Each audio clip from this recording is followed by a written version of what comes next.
বাড়িতে কিছু নেগেটিভিটি রয়েছে, ঠিক আছে?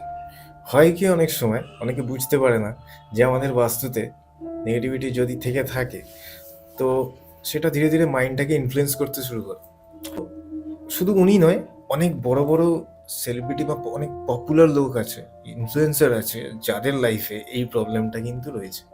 বড় মানে খুব সাকসেস পেয়ে যায়, নিজেদের পপুলারিটি পেয়ে যায়, তাদের উপর কিন্তু নেগেটিভ এনার্জি খুব হাবি হতে চেষ্টা করে, কারণ তাদের লাখ লাখ লোক দেখছে, কোটি কোটি লোক দেখছে। তো অবভিয়াসলি তাদের এই যে যেটাকে বলে বুড়ি নজর, হুম হুম হুম। তাদের উপর কিন্তু বর্তায়। জেলাসি একটা রিজন হয়, আরেকটা হচ্ছে বুড়ি নজর। আর আরেকটা রিজন যেটা বললাম, যে বাস্তুতে কোনো নেগেটিভ এন্টিটি বা এনার্জির প্রভাব, এই জিনিসগুলো মানুষের বা তাদের মাইন্ডগুলোকে খুব মানে ভীষণভাবে প্রভাবিত করে, যার ফলে তারা দেখবে প্রথম দিকে প্রচণ্ড সাকসেসফুল, হুম সবাই মানছে, সবাই খুব ফ্যান, বড় বড় ফ্যান। হুম। পর মুহূর্তে এমন একটা কিছু করে দিল, ইনস্ট্যান্টলি তার ফ্যান বেসটা চলে গেল, তার সম্মানটা সে পুরো নষ্টই হয়ে গেল।